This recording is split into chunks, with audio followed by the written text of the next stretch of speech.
people out of here.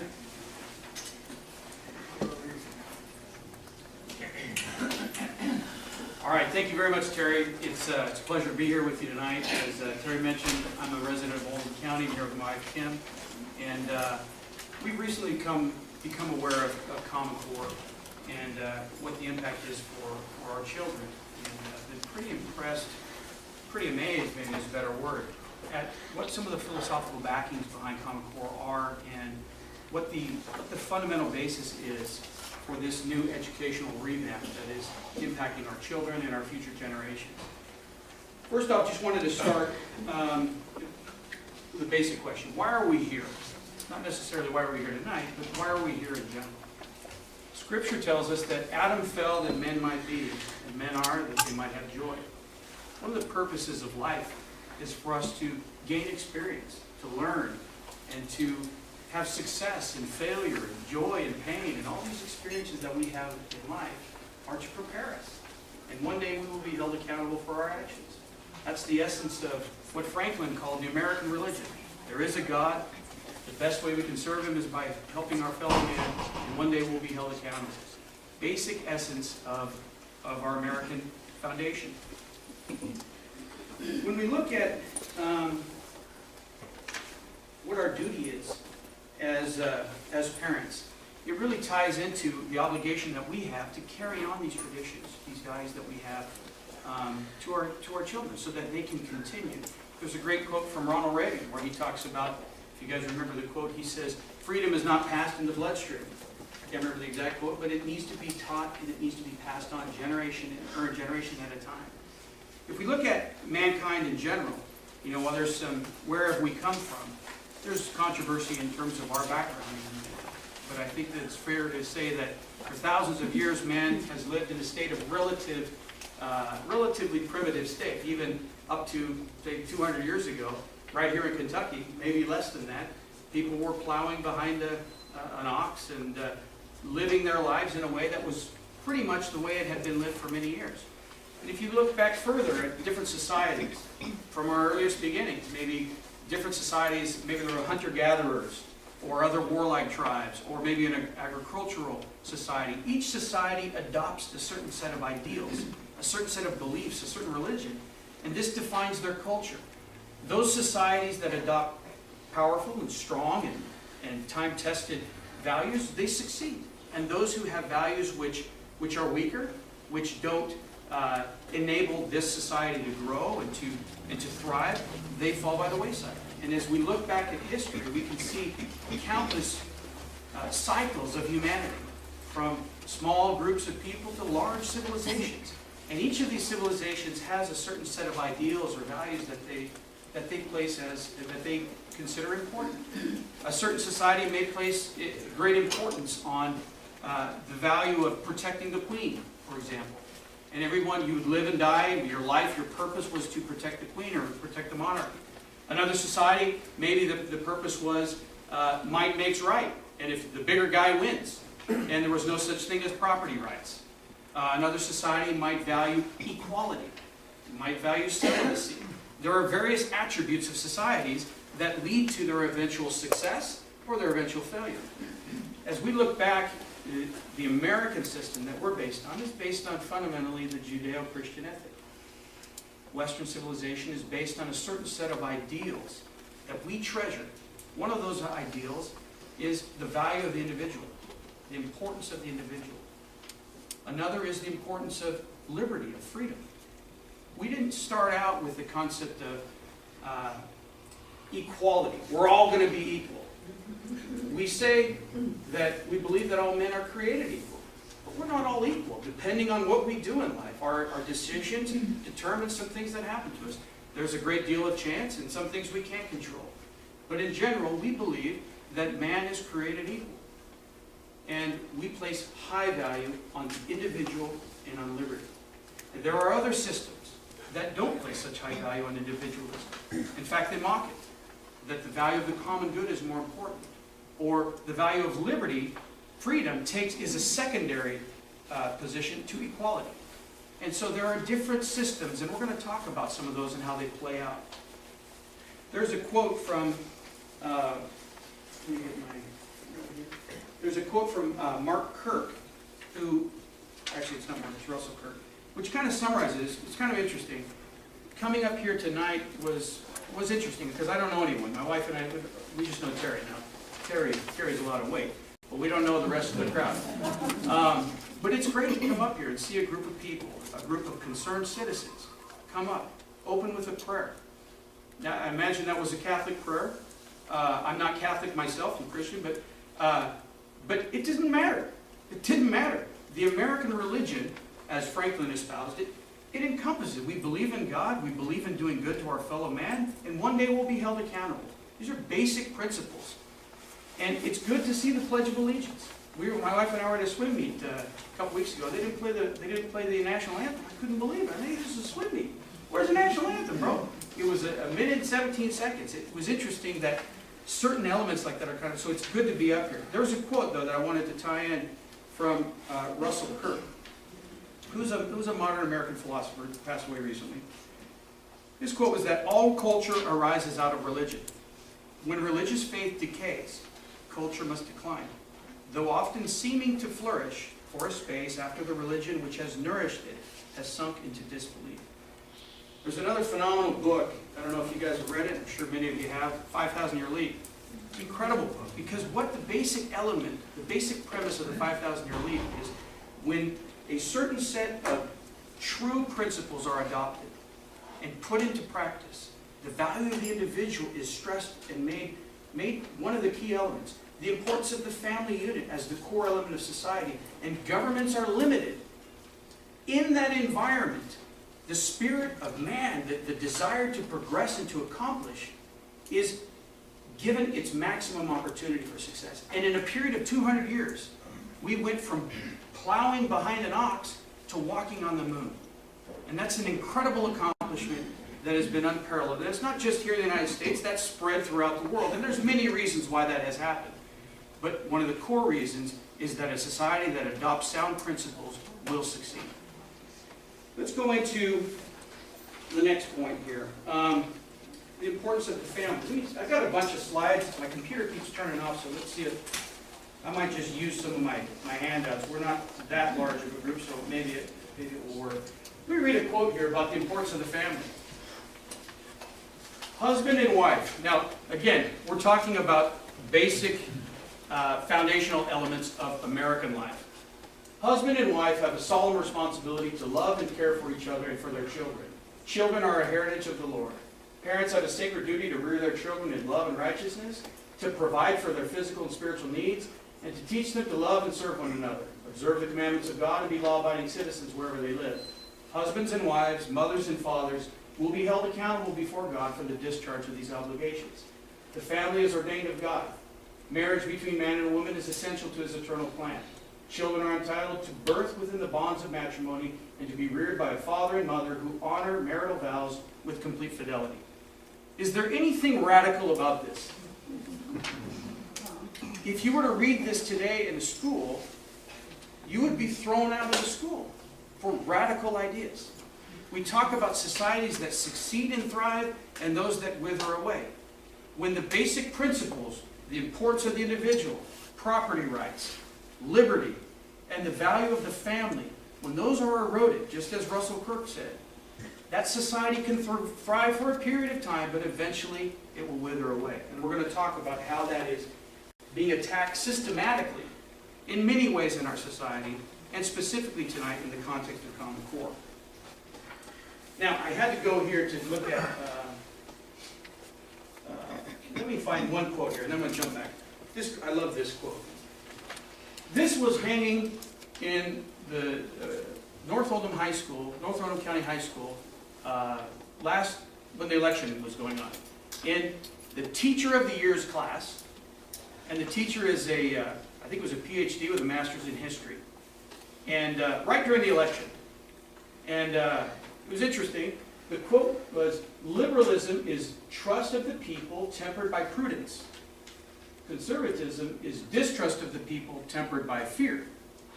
Okay, I thought that was a pretty political statement on the wall. And a friend of mine was a substitute teacher, and he took a, I said, man, that's a little. And I started thinking, I didn't just look at the quote, I looked at the old dude who was pondering. And I said, William Gladstone, I remember that name. Who is that guy? William Gladstone. William Gladstone was a 4-time prime minister in Great Britain. It was about the time from 1809 time frame. At that time frame, what was a liberal? A liberal was a person who believed in liberty. A person who believed in freedom of the individual. What had just happened 2 decades before in America was an explosion of liberty. When people trusted, when we believed that government could be entrusted to the people. Conservatism at the time in Great Britain was conserving the monarchy. And why would people conserve the monarchy? Because you can't trust the people to govern themselves. You have to preserve, you have to conserve the monarchy. So this term is just, I just thought this was funny. Because Gladstonian liberalism is the essence, it is the modern definition of the Tea Party. Listen, and I went to that great bastion of conservatism, Wikipedia. And here's Gladstone liberalism. Okay, I'll try to read it because the words are kind of small. So, Gladstonian liberalism is a political doctrine named after the British Victorian Prime Minister and leader of the Liberal Party, William Ewart Gladstone. Gladstonian liberalism consisted of limited government expenditure, low taxation, while making sure government has balanced budgets. Gladstonian liberalism also implies free trade, little government intervention in the economy, and equality of opportunity through institutional reform. Welcome to William Gladstone Tea Party from England. Now, I just thought that was interesting because in the context of what we're talking about, we're going to find a lot of interesting quotes, and there's terms and things. If you guys have ever read F.A. Hayek, I love this dude. He was one of the founders, one of the big pillars of the Austrian School of Economics. He's got a great quote in here, which relates to this redefining of terms. And we're going to see that a lot in Common Core in general. Here's this guy, I tell everyone I've read this book 10 times because it's so hard to read that each page I have to read 10 times. By the time I'm done, I've read it 10 times. This quote here, he says, the most effective way of making, by the way, this book was published in about 1945, and F.A. Hayek had lived through some of the periods of the greatest push of socialism and Marxism in Austria and in the 1920s, and he was in London at the London Business School in about 15 years after that, and he saw this thrust from the Labour Party and this big push towards Marxism, and he was saying, hey, we've already done this in Austria. This is a mistake. You can't be doing this. This is going to lead to collapse. Central planning is not going to work. And so he was just screaming from the hilltops, and this was at the same time that Hitler was pushing socialism, National Socialism in Germany. And so this book is not just a philosophical book of some another guy with a mustache, but this is experiences that are hard-learned lessons from the Austrian school. Now listen to this. The most effective way of making people accept the validity of the values they are to serve is to persuade them that they are really those same old values which they, or at least the best among them, have always held, but which were not properly understood or recognized before. The people are made to transfer their allegiance from the old gods to the new gods, under the pretense that the new gods really are what their sound instincts had always told them, but what before they had only seen dimly. And the most efficient technique to this end is to use the old words, but change their meaning. Few traits of totalitarian regimes are at the same time so confusing to the superficial observer, and yet so characteristic of the whole intellectual climate as the complete perversion of language, the changing of meaning of the words by which the ideals of the new regimes are expressed. And it's interesting because we're going to see this as you read these materials, you'll find the concept of changing word definitions and so forth is pretty pervasive. In addition, there's another fairly, if you want to read a whole section and if you can't go to sleep one night, look up cognitive dissonance. Cognitive dissonance on this great source here, Wikipedia, and you'll find that cognitive dissonance is also a key element of what's going on as you're trying to revise the belief systems of certain people. It was used by the Soviets. A lot of people say, you use these words, I just said Nazi, Soviet. People think, it's some kind of nut job. But if we don't learn from the experiences of the past and look at them objectively, we're not nut jobs, we're just fools. We need to learn from the past so that we can benefit and make sure that our society thrives and doesn't go the path of others that have not thrived. Let me jump down here to, actually, I'm going to go back up to the basis of American education. This is a little summary of what was the essence of American education in this glory period when this 5,000-year leap was really in full thrust. In 1836, there was an educator whose name was William McGuffey, and many consider him to be one of the greatest American educators. He set out this what we think of Little House on the Prairie, kind of little red old schoolhouse kind of thing. This is what he set out in his, what we'll call the McGuffey Readers, as, this is basically classical education. Now look at what the emphasis is here. Okay, children are to learn basically 9 broad categories. In the year again of 1836. Basics in reading, which embrace phonics and memorizing, how to read. Writing, with extensive practice in penmanship, which is cursive and everything else, right? Script was taught first, it was taught in the 1st grade. Basics in arithmetic, as applied to bookkeeping and business, very practical things. Basics in oral and written communication, with an emphasis on vocabulary and spelling. Have you heard of best effort in spelling? In the schools, best effort. Well, you spelled it wrong, but you got pretty close. There, hey, they're all the same. T-H-I-E-R, T-H-E-R, T-H-Y-R-E, U, whatever, hey, as long as you had the best effort, that's cool. In this time, it was not that. And how many, just as an aside, how many of you read articles in the newspaper? They're just full of, I'm like, did they not, check this? Basics in literature, music, art forms, and nature study. Basics in history, particularly American history. Why? Why American history? Learn where we came from. If this 5,000-year leap is really unique, and it is, then we need to understand why it's different. There was a great book from William F. Buckley, published in, I think, 1951, called God and Man at Yale. Incredible book. And one of the things he says in there, he says, you know what, and this was 1950, 49, 50, when he was in school, that period of time.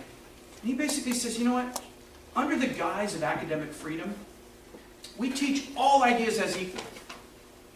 Everything's equal.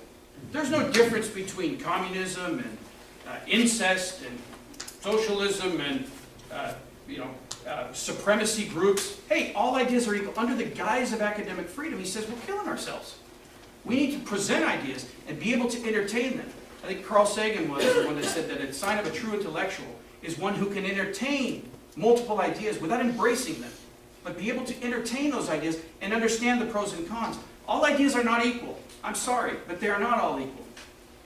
And that level of, if you will, censorship, maybe in a good way, occurs in the schools. You wouldn't have the schools today going and promoting a KKK and supremacy groups. Those ideas are censored. Those are clearly wrong.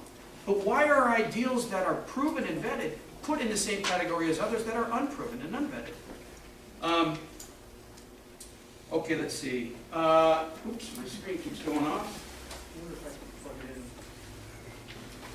it in. Okay, civics, American system, constitutional government, hygiene, physical and mental, community ethic with the emphasis on respect for one's elders. Boy, isn't that a refreshing concept? Okay, so this was what this is what propelled that 5,000-year leap. People had good, strong work ethic.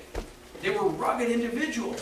I have ancestors that settled the West. I mean, the stories I read about them are incredible. Their journals are, and I think, good grief, I'm a loser. These guys were phenomenal. But that was the basis. Now, look at this. You probably can't read it, but this is just an example from that time period, 1862. This is 4th graders, and this is a test on geography. Okay, how many degrees of longitude are there? How many degrees wide are the temperate zones? Okay, what's a 4th grader? Like 9. What's a watershed? Name the principal animals of the frigid zones. Name the races in which mankind is divided. What's a monarchy? What portion of the world's people are pagans? What portion are Christian? You can't mention Christian in school. These are basic questions for a fourth grader. The math questions. I think there was, what was it? There was another one I saw on television. They had another guy, it was like an entrance exam to get into high school or something, or secondary. And it was insane. You remember that thing? Oh, yeah. I mean, these are like, they're asking children to calculate like the fourth root of a number with a pencil. Holy. I took the test. Yeah, I'm an engineer and I'm looking at this and going, man, it's kind of embarrassing. So I didn't put it in there. So this is, again, the basis of what led to this American greatness. Now, what happens when you've got groups of people that look at those ideals and don't agree with them? That's fine. Our system, bring it on. This is supposed to inspire hearty debate. Engage with folks and discuss. There are certain people, though, in the history, Horace Mann was one. He was a religious man. But his belief, I think Horace Mann died in about 1856. His belief was that the public school system could be used to replace God. Instead of the churches, it would be the public school system that would replace God. Later, one of the big players in education, John Dewey. How many of us know the Dewey Decimal System? Okay, John Dewey, he's great, right? Well, John Dewey, I don't know if I got the quote from John Dewey. The quote from John Dewey was basically, he was one of the first humanists that signed the Humanist Declaration, basically saying, there's no God, there's no soul, there's no natural law, and there are no moral absolutes. Interestingly, when he's describing there's no soul, there's no God, the name of the journal that he published it in is called Soul Searching. Kind of an infinite loop there. But that was John Dewey, and his philosophy was that, you know, all this religious stuff, we just got to get rid of this. This is embarrassing. You know, for the intellectuals in the room, come on, let's move on to something a little bit. We don't need this foundation. Remember the quote from Russell Kirk. Once you start ditching these things, these basic ideals, your society changes. And it's inescapable. It's going to change. So this is John Dewey and his foundation. So let's look at a couple other modern folks that you might know. Here's a quote. This was like a couple weeks ago, or a couple, I don't know, a month ago or something. This idea, this was on MSNBC. So now let's fast forward. Okay, we read about the family unit as the essence of society, you know, private ownership, you know, individualism, etc. Let's look at this thing. I mean, this will make. I don't know if the speaker's going to be loud. Let me see if I can do this. Okay, let's see if I can do this. Let's see. Alternative. We have never invested as much in public education as we should have because we've always had kind of a private notion of children. Your kid is yours and totally your responsibility. We haven't had a very collective notion of these are our children. So part of it is we have to break through our kind of private idea that kids belong to their parents or kids belong to their families and recognize that kids belong to whole communities. Once it's everybody's responsibility and not just the households, then we start making better investments. Okay, that's insane. Children don't belong to their parents. Yeah, it takes. This is a collective, and if we're going to raise kids, we need to.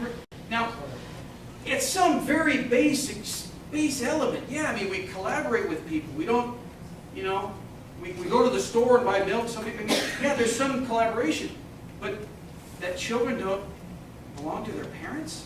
That it's the responsibility of who? The state, government, to train them. That there's no God. That there's these ideas fly in the face of what led to this 5,000-year lead. They're just in direct contrast. Now let's look at another one. This is another one that I just find amazing.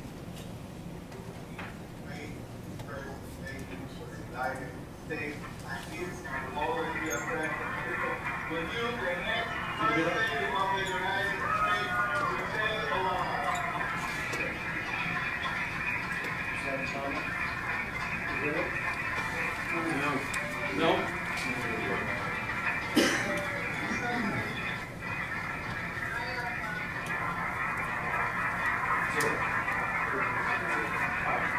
Well, let me just jump to the meat of the thing here.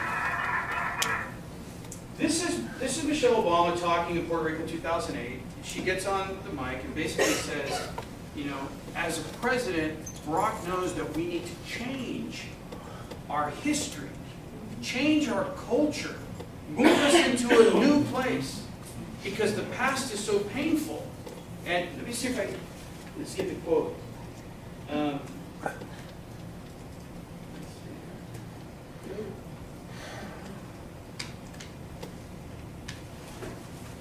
I think many of you have seen this, so probably not necessarily new, but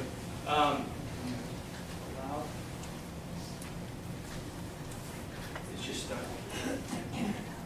But the quote basically is that we're going to not rewrite our history. We need to change our history. Well, you can't change your history. The only thing you can do is rewrite it. It's kind of done. You can't change it. We need to change our traditions. Change our values, move to a new, why? What was the problem with what we had going? You know, so that's that video. I don't know what happened to the playing there, but that's it. That's ties back into what we were talking about with having a system that leads to success and then toppling it for what? Okay, let's talk about Common Core, because these are just some of the basic ideals behind that. With respect to Common Core, you guys have already had meetings, you guys have already discussed it. Most of you are pretty aware with what Common Core is. Raise your hand if you feel pretty comfortable with what Common Core is. Okay. So what I told Terry is that I inherited a genetic deficiency that I can't talk well without writing. So there's going to be, I'll put it over here.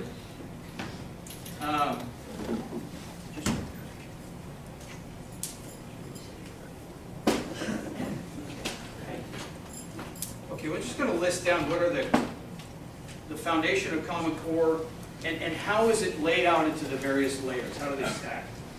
Number one, I'm going to put the underlying philosophy. What is the underlying philosophy of Common Core? Now, people have been trying to establish this kind of federal takeover of education for decades. It started back John Dewey, and probably even before that. He called his approach progressive education.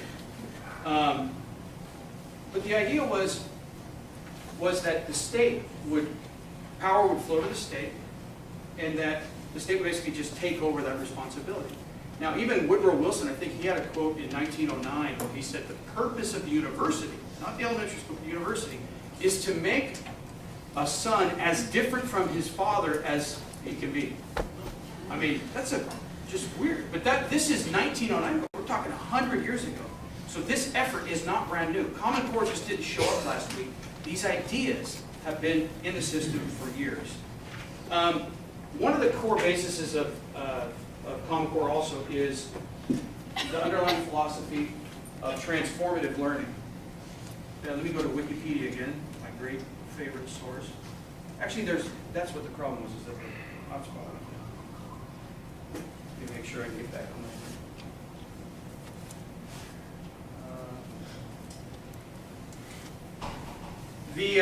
This term that we're going to look up, if you have your iPhone or wherever you want to look it up, is transformative learning. And it's pretty frightening. Let's see if this works. Transformative learning. Okay.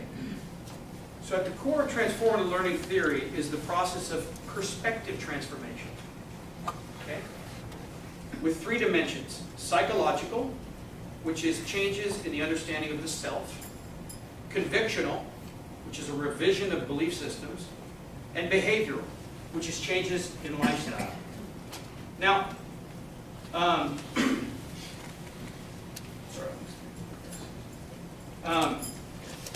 transformative learning provides the underlying basis. What are you trying to do? If you have a group of people that have strong ideals, that have a belief system, that most of us as we saw earlier, it's kind of our, yeah, my son. Watching. Most of us try to teach and inculcate these values into our children, right? And basically the way we were taught as well. If you want to change those values, if you want to basically establish the idea that the child does not belong to the parents and the family, but it belongs to the state, the child's reaction is, well, that's not right. Where's mommy? That is a built-in feeling. And so you need to revise that. We're going to see in some of the cases here about, there was a really interesting example of transformative learning related to Common Core and Agenda 21. I mean, all these points are all tied together. This was out of the University of Oklahoma, and they were talking about how transformative learning and using these kind of shock therapy classes. You guys hear the story of the guy in Florida, and they had like a picture of Christ, and he was stomping on it? Or even in the state of Kentucky, a couple weeks ago, or a couple months ago, they had a project where they took the American flag and they stomped it for some kind of art value. Now these concepts, when you're stomping on a flag, that's not just, you're not just stomping on the ground. There's whole symbolism there. And if you're going to revise somebody's belief systems, you're going to go up there and create that central conflict. We talked earlier about cognitive dissonance. Cognitive dissonance is one of the elements. How do you accomplish this? You establish two ideas and put them on par. We like the flag, but we like expression of individual ideas. So you put these two ideas and you put them in conflict.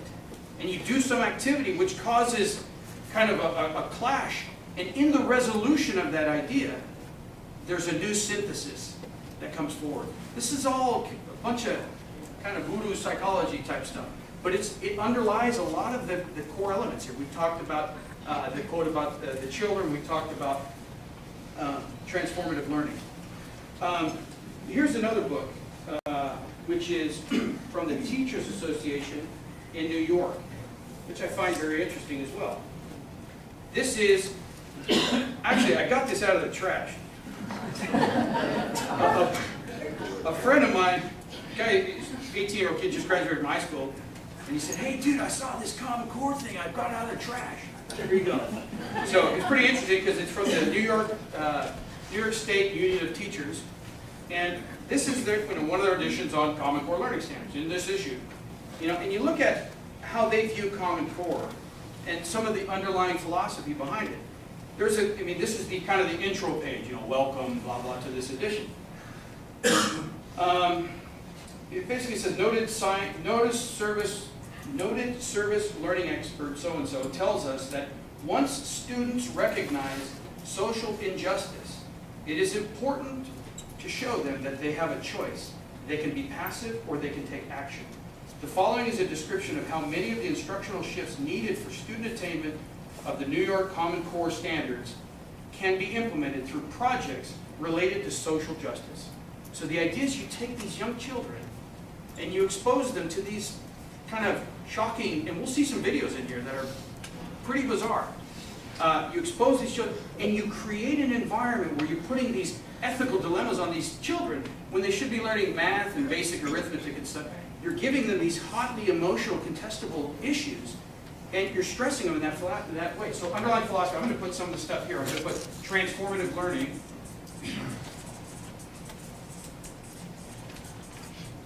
Okay. Another one is, I'm going to put cognitive dissonance. I better spell right, huh? How they said that. I can't misspell anything, so if I spell something wrong, you got to steal me. And then this other one is social justice. And we'll see some examples of that as we go forward. So this basically lays out, Common Core is about teaching children how to become activists for social justice. They become little agents. For who? Certainly not for the parents. Agents for who? Agents for that serve the interests of the government. That's exactly what's going on there. So, now, if we had a group of educators here, they would say, that's a bunch of baloney, we're trying to teach these next generation. And we could have a debate about that. And I would be happy to have a debate about that.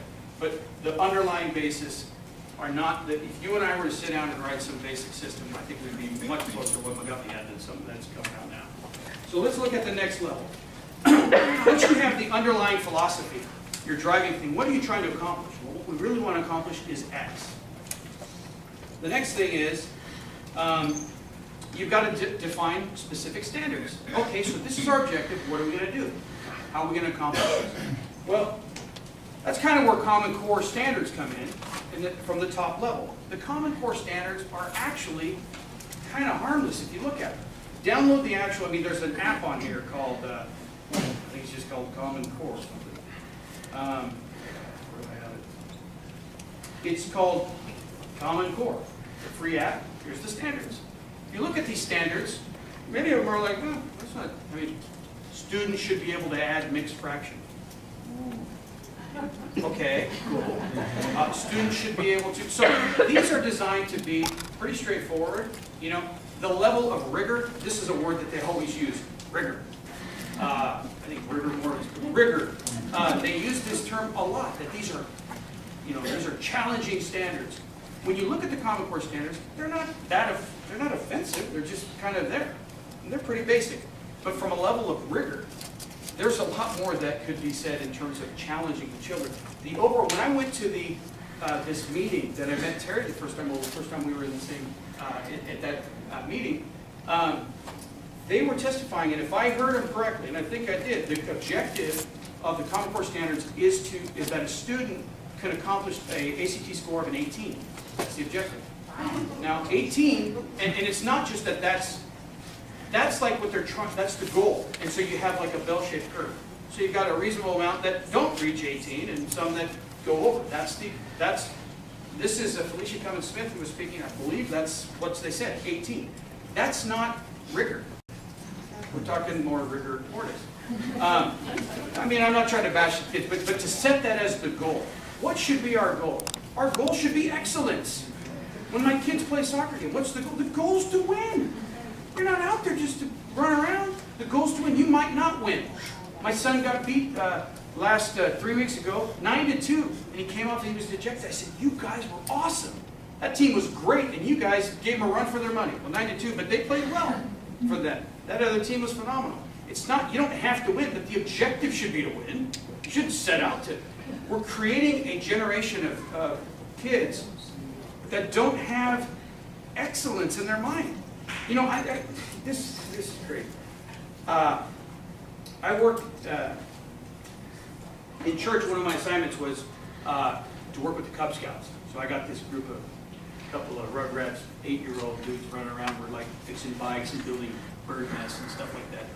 Well, one day one of the kids came in and he had a trophy, a medal around his neck. And I'm like, well, dude, that's cool. What'd you do? And he's like, yeah, I was in a race today. And I said, that's awesome. Looks like you did well. He said, yeah. And I said, let me take a look at it. I said, you must have got like top. I looked at the back of the thing. 27th place. 27th place? Dude, you got smoked. This is I'm all for congratulating the kids, you ran well. But there's something to be said for accomplishing excellence. And 27th place doesn't teach the difference in the, what was that, Howard Cosell? The victory of the sweetness of success and the agony of defeat. You know, we're not teaching children to be rigorous, to be dynamic, to be intellectually challenging, to be able to entertain multiple ideas, and to select the one that they feel is correct, not the one that they're being nudged into believing. And so these, again, this is all tied in. The Common Core standards, then, if you look at them, they're not that crazy, but they're not that rigorous as well. There's some elements that are missing. Cursive handwriting is not really in there. The historical documents. You know, if you don't read cursive, my son, my dad wrote him a birthday card. Hey, his name is Sailor. Well, not this one. The other one's Sailor. That's Soldier. The other one's Sailor. So he wrote him a letter. Sailor, we love you. You're a great young man. Happy birthday. Something. It was all in cursive. And if he was in the schools learning, he wouldn't be able to read the letter from his dad. Hey, what does this say? Because it's not taught. Now, what they say in Common Core is, hey, look, the Common Core, this is no problem. You can add, there's 15% that you can add on top. Well, ask any teacher who's teaching these new standards and learning the new thing. if they've got some extra time to just go add some stuff on top. It just doesn't happen. I think technically it could happen, but this is material they have to add on top. They can't modify the base. So that's not happening. There's also basic scientific things. Dick Innes can talk literally for 6 hours on Common Core. Is that all I get? He can talk because he knows the standards in very, very specific detail about what the information is not in there. It's not, Common Core is not about achieving excellence. It's about bringing up the rear. And I'm sorry to say that, but that's kind of, when I read Doc Holliday's blogs, and he's got a lot of them that he posts, and some of them he attacks people that are against Common Core. I've tried to engage him multiple times, and all I get is, I don't really get much of a reply. But if you read his notes, it's almost, and maybe there's an element that's good in what he's doing, but I don't think so.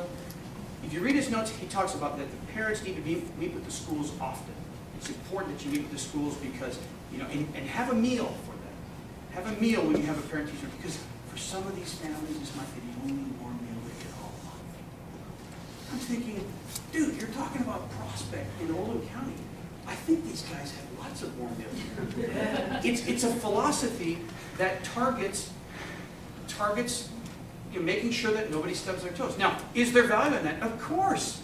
There are a lot of kids in areas that don't have a social structure, parental relationship. Some areas, maybe in southern, in southeastern Kentucky, where the school district, there's not a lot of fabric there. And so that's okay. That may be what you need to do. But from the lead, from the general, from the commander of education, I, as a parent, don't want to hear about making sure that nobody stubs their toes and that they don't go without a warm meal all month. I want to hear about rigor. I want to hear about intellectual challenges. I want to hear about competition, because that's what the real world is. We're gonna do a poem at the very end called "The Gods Are the Copybook Headings," which I love. All my kids have it memorized. But it's a great poem, and it talks basically about what there's no shortcuts. If you don't work, you die. The wages of sin are death. If you try to cheat the system, eventually it's going to catch you. There are basic, time-honored truths that if you try to tinker with, and you try to go against them, and you're smarter than the system, you're going to learn, as many people have in the cycles of humanity, that you need to respect these time-honored principles and values. Let's see. The second point then is basically the standards themselves. Now again, you can download these and they're not too harmless, but I don't think they're too rigorous either. Now, you could argue, are they better than what we had before? And I think Dick Innes would be the first to say, yeah, probably are better than what we had in Kentucky. There are some areas of improvement. But this is kind of the least inflammatory of the whole sections. This is what everybody says, hey, what's the problem? These are just standards. They're not curriculum. This is just, well, come on. This drives the whole thing. And so let's go to the third point. The third point is, okay, now once you've got your ideas, you lay out the standards, now you start having resources and materials. Okay, so if it says that we're going to teach a certain standard, a certain principle, well then there's companies that spring forth into existence to produce books and handouts and things for the teachers and email messages that get sent to the parents. There's a whole cottage, it's a billion-dollar, multi-billion-dollar industry that springs forth to provide the materials to drive this. And let's look at a couple of them. I've got a video here. I wish you could have a little bit, this one's good to hear. It might be one. Okay, it's good. Okay, awesome. Let me jump down to this video. I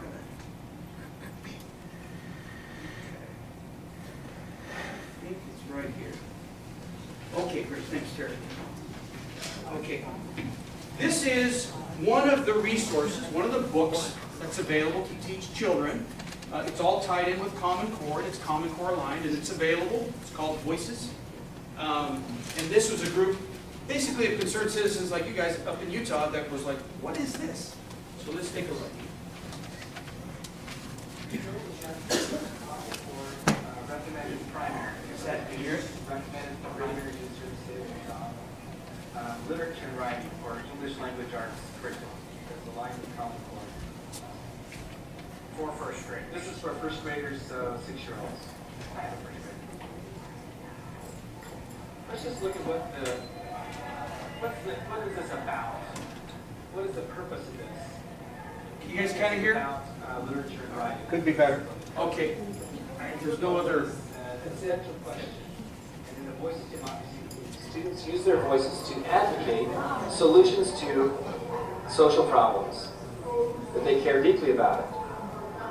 They're engaged in learning the following theme-related social knowledge and skills. This is for a And they first listen to grader. social role models, social advocacy, respect, and so on and so forth. So, Well, that is important for a first grader. yeah, right, just to learn how to be an advocate for social. Yeah, right. My 6-year-old does that all the time. Right, she looks what's wrong in the world and says, how do I organize my people in my community to fix these social problems? Well, the teachers are shown how to teach them how to do exactly that. One of the first things they teach the 6-year-olds is how to use emotional words. Now, I have to tell you, my 6-year-old already knows the emotional words because she's we have emotional conversations, but it's not what they want. What they're looking for is, here's the instructions to teacher. Tell students that when they write a call to action, they should include emotional words to get the readers to feel so strongly about the problem that they want to do what is being asked of them. This is not Community Organization 101 for college students. This is English Language Arts for 6-year-olds.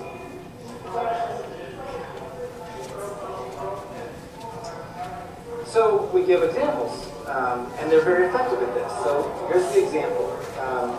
Why did the writer use the word refuse instead of will not? Refuse is a stronger word that makes the ABC company sound as though they are hard to work with, which may make readers angry with them. So, I don't know, are we teaching the 6-year-olds to kind of play fast and loose with facts in order to persuade and get the job done? Why did the writer say we could be without a part for months or even years? And this is the conversation they have with these 6-year-olds. By stating the worst that could happen, if the company builds houses, the writer appeals to the reader's feelings of anger. So we're teaching the 6-year-olds to stir up anger and fear in their readers in order to accomplish the social... Do you think it would be fair to call this indoctrination? I don't know what you call it. I call it astonishing. It's recommended here in our state. Goes on and on, talks about how to do emotional words. We should look at some of the workbook stuff on how to learn to use emotional words. Again, this is the same curriculum. So the child is to read each sentence and to choose the emotional word or phrase. So here's one. My mom always tells me to clean my room or nags me to clean my room. And of course, they're supposed to circle the word nags. That's the correct answer because that's the emotional word. Of course, as a parent, I take issue with the whole thing. Anyway, you get the sense. Now, this is a Common Core Line book. When the standards are better. Somewhere right here. Standard list. Right here. Oh,